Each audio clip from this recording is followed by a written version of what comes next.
محترم مکرم ناظرین کرام، آج میں آپ کے روبرو حاضر ہوں تاکہ اللہ نے جو مالی عبادتیں ہمارے اوپر رکھی ہیں اس کو کچھ سمجھوں اور سمجھاؤں، اور اس کے بارے میں جو اجتماعی غلطیاں ہم سے ہو رہی ہیں اس کی طرف توجہ دلاؤں۔ اللہ نے جسمانی عبادتیں بھی رکھی ہیں انسانوں پر اور مالی عبادتیں بھی رکھی ہیں۔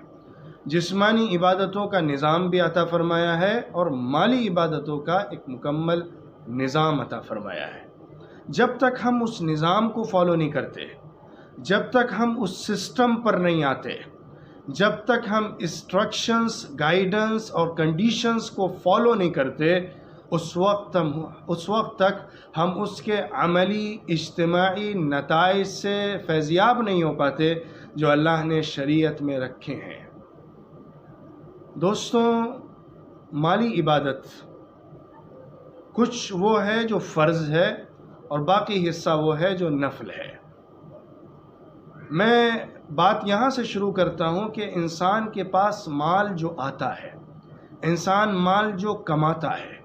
اس کے بارے میں اللہ نے ایک بنیادی تصور عطا فرمایا ہے، اور قرآن پاک میں جا بجا یہ بات فرمائی ہے، مما رزقناکم مما رزقناہم۔ یہ جو اللہ نے مال کے یا جو بھی نعمت انسان کو حاصل ہوتی ہے اس کی نسبت اپنی طرف فرمائی ہے، یہ پیغام دینے کے لیے کہ انسان تو اس دھوکے میں نہ پڑنا کہ جو کچھ تیرے پاس ہے وہ تیرا ہے اور تیرے ہاتھوں کی طاقت کا نتیجہ ہے، بلکہ تیرا ذہن یہ ہونا چاہیے کہ اللہ کا عطیہ ہے، اللہ کا گفٹ ہے، اللہ کا تحفہ ہے، اس میں اللہ ہی کا حق ہے۔ اب اللہ نے جو حق رکھا ہے مال میں اس کو سمجھنا چاہیے۔ اس بات کو سمجھنے کے لیے دو پہلوؤں پر بات کرنی پڑے گی، یا یوں کہیے کہ دو اعتبارات سے اور دو طریقوں پر ہمیں اس مسئلے کو سمجھنا پڑے گا۔ ایک ہماری انفرادی اپروچ ہے، ایک ہماری انفرادی کوشش ہے، اور ایک اجتماعی کوشش ہے، ملی کوشش ہے، جماعتی کوشش ہے۔ ان دونوں کوششوں کے اندر ہمیں اسلام کے نظام کو کیسے فالو کرنا ہے تاکہ ہمارے پیسوں اور مال کے خرچ کرنے کے نتائج زمین پر اس شکل میں نکلیں کہ غربت کو ختم کیا جا سکے، ہمدردی کا ماحول پیدا کیا جا سکے، اور فقر و افلاس کے شکار لوگوں کو اٹھا کر مالداری کی سطح پر لایا جا سکے، زکوٰۃ لینے والے، صدقات خیرات کھانے والوں کو دینے والا بنایا جا سکے۔ اس نظام کو لانے کے لیے ضروری ہے کہ ہم ان دونوں پہلوؤں کو صحیح طور پر سمجھیں۔ میں بات کرتا ہوں پہلے انفرادی کوشش کی۔ اللہ نے ہمیں نظام دیا ہے۔ میں قرآن پاک کی اس آیت کو پڑھ کر اس تصور کو واضح کرنا چاہتا ہوں جو اللہ نے انفرادی مال کے خرچ کرنے کا ایک نظام عطا فرمایا ہے۔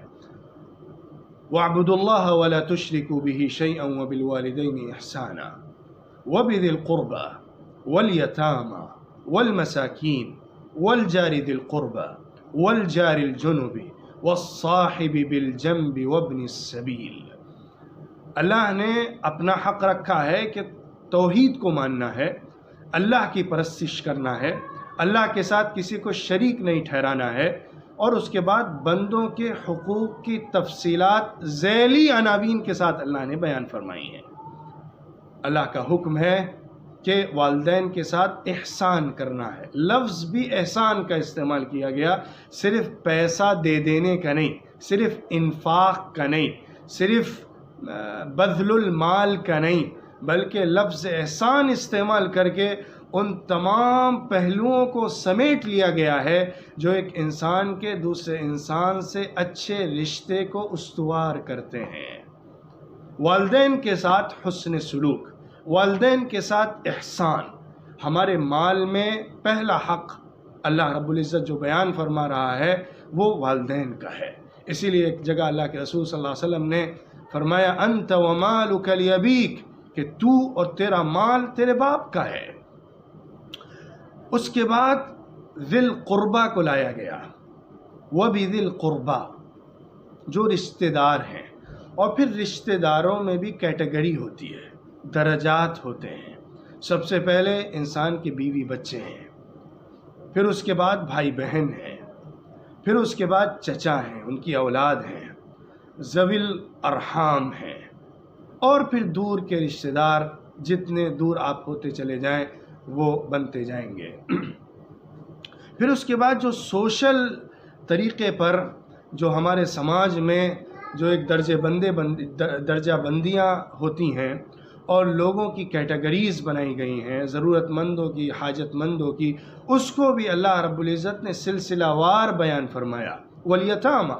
جس کے ماں باپ نہیں ہیں، جس کا باپ نہیں ہے اور وہ نابالغ ہے۔ والمساکین، پھر عام فقراء، عام غریب اور مسکین لوگ جن کے پاس مال و دولت نہیں ہے یا جو فقیر اور محتاج ہیں۔ وابن السبیل، اس کے پہلے اللہ رب العزت نے پڑوسیوں کے حقوق کو بھی بہت زیادہ مائکرو کر کے بیان فرمایا ہے، بہت زیادہ ذیلی عناوین ڈال کر بیان فرمایا ہے۔ والجار ذی القربى، پہلے وہ پڑوسی جو رشتہ دار بھی ہے، والجار الجنبی، پھر وہ پڑوسی جو قریب میں بستا ہے، رشتہ دار نہیں ہے۔ والجار ذی القربى والجار الجنبی والصاحب بالجنب،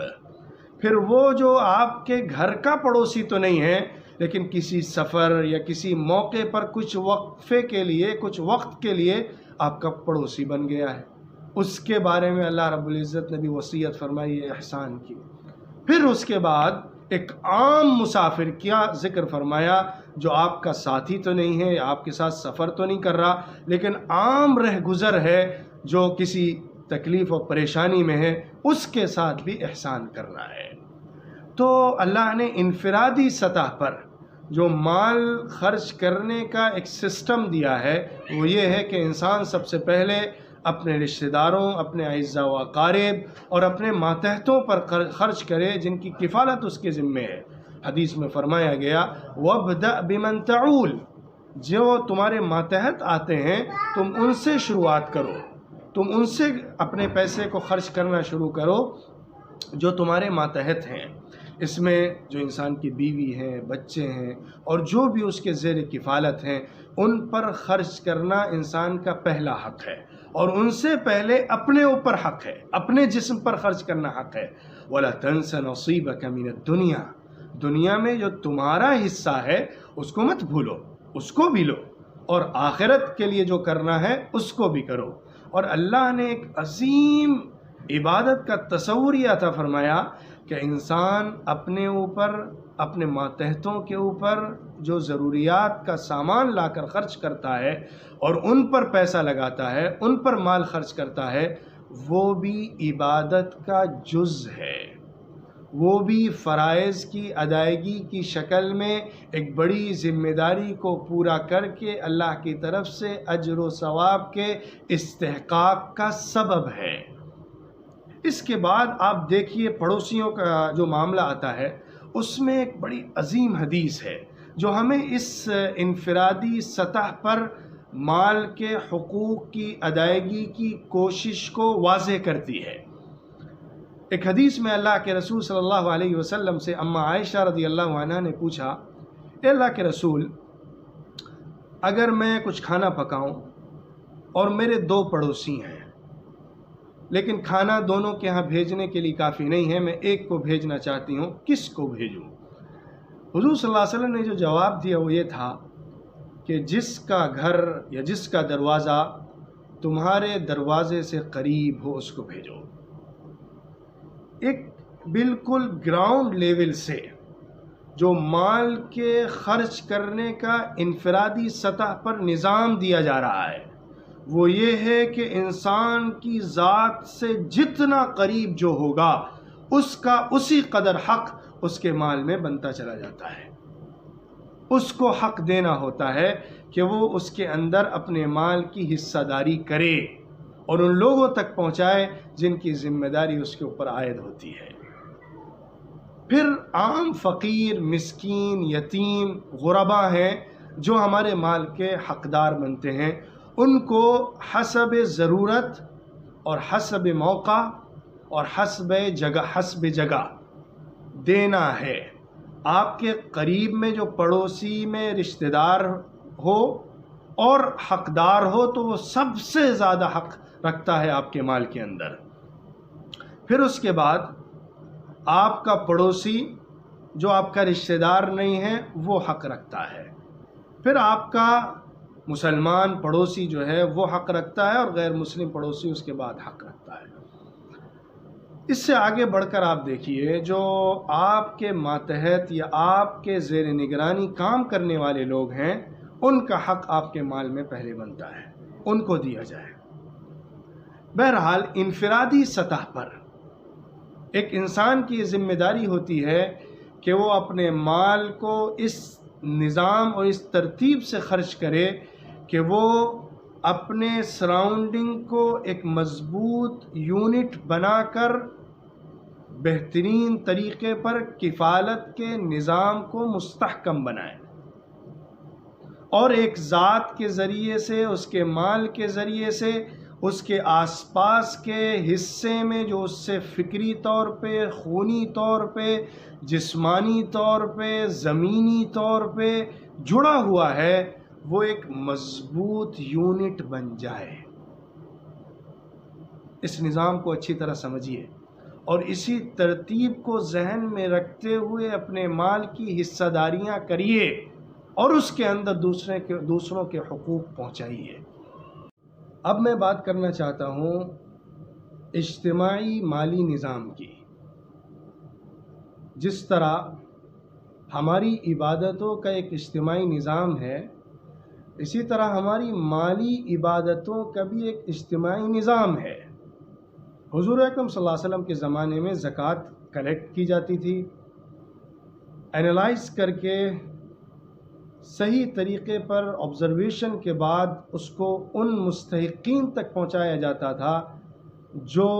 سب سے زیادہ نیڈی لوگ ہوتے ہیں، سب سے زیادہ ضرورت مند لوگ ہوتے ہیں، تاکہ ان کو ایک منظم طریقے پر فقر و افلاس سے اٹھا کر خود مختاری اور خود کفالتی کے نظام اور اس کی سطح پر لایا جا سکے۔ اس کا ایک عظیم ترین تجربہ مدینہ منورہ کی ریاست میں دیکھنے کو ملا۔ پھر اس کے بعد خلافت راشدہ کے عہد میں وہ چلا، عہد اموی میں بھی اس کا سلسلہ جاری و ساری رہا۔ حضرت عمر ابن عبد العزیز رحمۃ اللہ علیہ کے دور میں ایک ایسا وقت آیا جب کہ پوری ریاست کے اندر ایک آدمی زکوٰۃ لینے والا نہیں بچا۔ یہ اسلام کے اس نظام کی وجہ سے ہوا جو اس نے معاشی طور پر اجتماعی شکل میں رکھا ہے۔ آج ہم نے اس کو فالو نہیں کیا، جس کی وجہ سے ہم ان تمام تنگیوں کو اور ان تمام غیر مناسب نتائج کو دیکھ رہے ہیں جو ہزاروں ہزار کروڑ پیسہ خرچ کرنے کے بعد بھی سامنے آ رہا ہے۔ ظاہر بات ہے اب اسلامی سلطنت تو نہیں ہے، اب اس اسلامی سلطنت کے ماتحت اس نظام کو نہیں چلایا جا سکتا، لیکن اس کے بدل کے طور پر ہمارے ہاں چیریٹیبل ٹرسٹس، فاؤنڈیشنز، آرگنائزیشنز قائم ہوئیں جنہوں نے اس خلا کو پورا کرنے کی ایک کوشش کی، اور الحمدللہ بڑی سطح تک، بڑی حد تک ہماری ان تنظیموں نے بڑی کوششیں کیں، اور ان کی بڑی خدمات ہیں جس کا پورا اعتراف ہے۔ لیکن اس کے ساتھ ساتھ ایک امر واقعہ ہے جو میں بہت افسوس کے ساتھ کہہ رہا ہوں۔ ہمارا یہ نظام یا ہمارا یہ جو ایک آرگنائزیشنز کا سسٹم ہے، یا غریبوں تک مالداروں سے مال لے کر پہنچانے کا طریقہ جو ہے، وہ ان آرگنائزڈ، ان سسٹمیٹک ہے، غیر منظم ہے، اور اس نہج سے ہٹا ہوا ہے جو نہج غربت کو اور افلاس کو ختم کرتا ہے اور ایک معاشرے کو اوپر اٹھاتا ہے۔ ہو کیا رہا ہے پہلے اس کو دیکھیے اور اس کو سمجھیے۔ پیسہ لیا جاتا ہے اور جہاں بھی ضرورت محسوس کی گئی یا کہیں سے کوئی مانگنے والے آ گئے، وہاں پر جا کر پیسہ اور اس مال کو لگا دیا جاتا ہے۔ ایک ٹینٹ لگایا جاتا ہے اور ضرورت مندوں کے لیے ایک راستہ کھولا جاتا ہے مانگنے کا، اور پھر ان کو پیسہ یا راشن دے کر ضروریات کی تکمیل کی کوشش کی جاتی ہے۔ آج ظاہر ہے وہ ایمانداری نہیں بچی ہے لوگوں میں کہ وہ اپنے استحقاق کے بعد جا کر مال کو لیں۔ آج تو جھوٹ، فریب، دھوکہ، غلط کاری، حرام مال کھانے کی ایسی عادت لگ گئی ہے اور بھیک مانگ کر کھانے کی ایسی لت لگ گئی ہے کہ آدمی اپنے آپ کو گراتے گراتے نالی کے اندر ڈال دیتا ہے اور اس کی غیرت نہیں جاگتی ہے۔ یہ واقعہ ہے۔ اس کو کاؤنٹر کرنے کے لیے، اس کا مقابلہ کرنے کے لیے ضروری ہے کہ ہم اپنے سسٹم کو زیادہ آرگنائزڈ کریں تاکہ اس خرابی سے کسی نہ کسی حد تک ہم اپنے معاشرے کو نکال سکیں۔ اسلام نے جو سوشل سالیڈریٹری کا سسٹم دیا ہے، اس کو سمجھتے ہوئے اور سمپیتھی کے ساتھ جذبہ ہمدردی کو ملحوظ رکھتے ہوئے لوگوں کے اندر امتیاز اور تفریق کرنا ضروری ہے کہ کون مستحق ہے اور کون مستحق نہیں ہے۔ آج ایک بڑی دوسری مصیبت یہ ہے کہ ہماری بے شمار آرگنائزیشنز ہو گئی ہیں، چیریٹیبل ٹرسٹس ہر گلی میں کھلتے چلے جا رہے ہیں اور ہر جگہ لیبل کی ہوڑ ہے، اشتہارات کی دوڑ ہے، اپنے نام کی انتھک کوشش ہے بلند کرنے کی۔ ہر تنظیم اس فکر میں ہے کہ اس کے نام کو زیادہ سے زیادہ لوگ پہچانیں اور اس کی طرف سے جو کوشش کی جا رہی ہے تعاون کی، اس کو ہی سب سے بڑا کہا جائے، مانا جائے، ذکر کیا جائے۔ اور اس کے لیے بڑے افسوس کی بات ہے کہ ہم اس سطح تک آ جاتے ہیں جو سطح غیر اسلامی اور اس سے آگے بڑھ کر غیر انسانی اور غیر اخلاقی ہے۔ دوسروں کو پیچھے کرنا، دوسروں کی ٹنگڑی مارنا، دوسروں کو چوٹ پہنچانا، دوسروں کی پگڑی اچھالنا، دوسروں کو بدنام کرنے کی کوشش کرنا اور دوسروں کی کمیاں تلاش کرنا، حسد کا شکار ہو جانا، جو کسی طور پر بھی قابل قبول نہیں ہے اور تعمیری سطح پر اس اجتماعی نظام کے لیے انتہائی نقصان دہ ہے۔ دوستوں، سمجھنے کی بات یہ ہے کہ جو آرگنائزیشنز کام کر رہی ہیں اور مختلف تنظیمیں جو سامنے آ رہی ہیں اور اس راستے میں کوششیں کر رہی ہیں، دو پہلوؤں کو سامنے رکھ کر کام کرنا ہے، یا یوں کہیے کہ ان چیزوں کو سمجھنے کے لیے دو باتوں کو ملحوظ رکھنا ہے۔ ایک بات تو یہ ہے کہ کمپٹیشن ہیلتھی ہونا چاہیے۔ مختلف تنظیموں، مختلف آرگنائزیشن کے درمیان جو مقابلہ ہے، کمپٹیشن ہے، وہ تعمیری ہو، تخریبی نہ ہو۔ وہ مقابلہ زیادہ سے زیادہ چیزوں کو لوگوں تک پہنچانے اور منتقل کرنے کا ذریعہ بنے، زیادہ سے زیادہ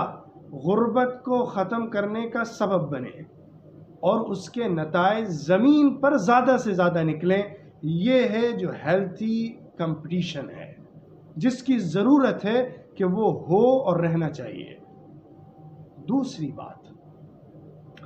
کہ کوآپریشن کا ایک سسٹم بنانے کی ضرورت ہے۔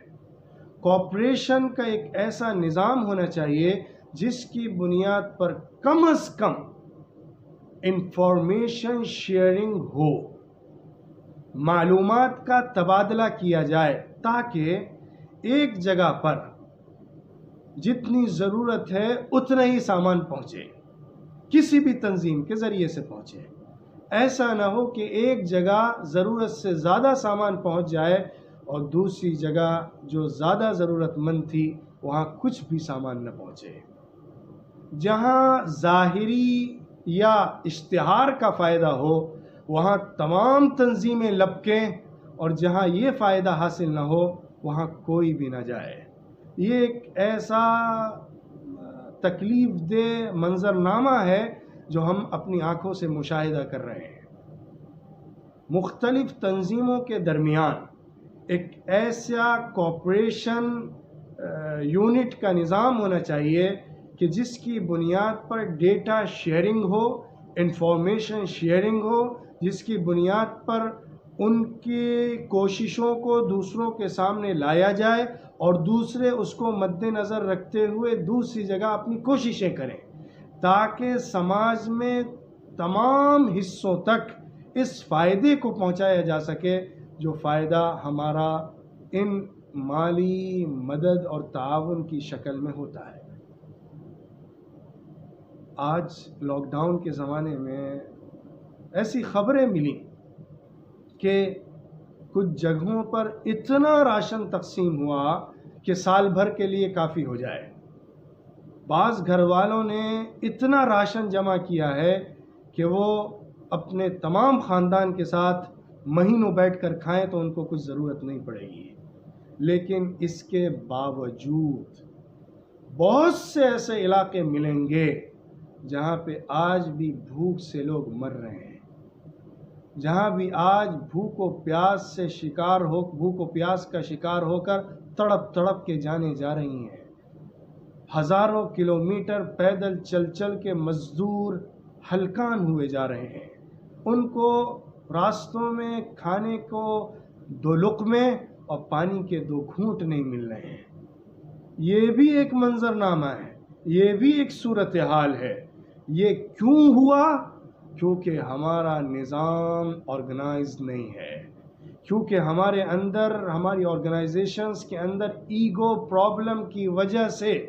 ڈیٹا شیئرنگ اور کوآپریشن کے نظام کے فقدان کی وجہ سے یہ صورتحال بنی ہے جو ہمارے سامنے ہے۔ سننے کو ملتا ہے اور بہت تکلیف ہوتی ہے کہ جو مختلف تنظیمیں ہیں وہ آپس میں مقابلہ اس بات پر کرتی ہیں کہ کس کی کٹ زیادہ بڑی تھی اور کس کی کٹ زیادہ اس علاقے میں پہنچی ہے جہاں کے لوگ زیادہ گنگاتے ہیں، یا جہاں کی خبریں زیادہ نکل کر سامنے آتی ہیں، میڈیا میں آ جاتی ہیں۔ یہ بہت تکلیف دہ صورتحال ہے اور امت مسلمہ کے لیے تو سب سے زیادہ ناگفتہ بھی صورتحال کی وجہ ہے۔ ہمیں اس سے اوپر اٹھنا ہے، علاقے وائز اس کوشش کو کرنا ہے۔ اب میں آپ کے سامنے ایک روڈ میپ اور ایک سسٹم مختصراً پیش کر رہا ہوں تاکہ علاقائی سطح پر اس کوشش کو کیا جائے۔ ایک شہر میں یا ایک ضلع میں جو تنظیمیں کام کر رہی ہیں، وہ نیشنل لیول کی تنظیمیں ہوں یا لوکل تنظیمیں ہوں، علاقائی سطح کی ہوں یا ملکی سطح پر کام کرنے والی ہوں، ان کے درمیان کوآپریشن ہونا چاہیے، ان کے درمیان آپسی ڈیٹا شیئرنگ ہونی چاہیے، کم سے کم انفارمیشن شیئرنگ تو ہونی ہی چاہیے۔ ایک معلومات کا ذخیرہ جو جمع ہوتا ہے غریب علاقوں میں مال تقسیم کرنے کے بعد، ہم نے کتنوں تک سامان پہنچایا، کتنا سامان پہنچایا، کتنی ضرورت ہے وہاں پر، یہ جو ڈیٹا آپ کا نکل کر آتا ہے اس کو آپ دوسری تنظیموں کے ساتھ شیئر کریے اور دوسری تنظیمیں اس کو سامنے رکھتے ہوئے اس علاقے میں جائیں اور انہوں نے جن محلوں میں کام کیا ہے ان کے ڈیٹا ان کو دیں تاکہ اس کو سامنے رکھتے ہوئے یہ کام کریں۔ میں یہ نہیں کہہ رہا کہ تمام تنظیمیں مدغم ہو جائیں، میں نہیں کہہ رہا کہ تمام مختلف آرگنائزیشنز ایک بن جائیں یا ایک ہی جھنڈے پر کام کریں، یہ ناممکن سی بات ہے اور اس کی ضرورت بھی نہیں ہے۔ فی الوقت ضرورت اس کی ہے کہ جو کام کیا جا رہا ہے یا زمین پر جو ہماری کوششیں جا رہی ہیں وہ ثمر آور ہوں اور وہ صحیح طریقے پر پہنچیں. جن کو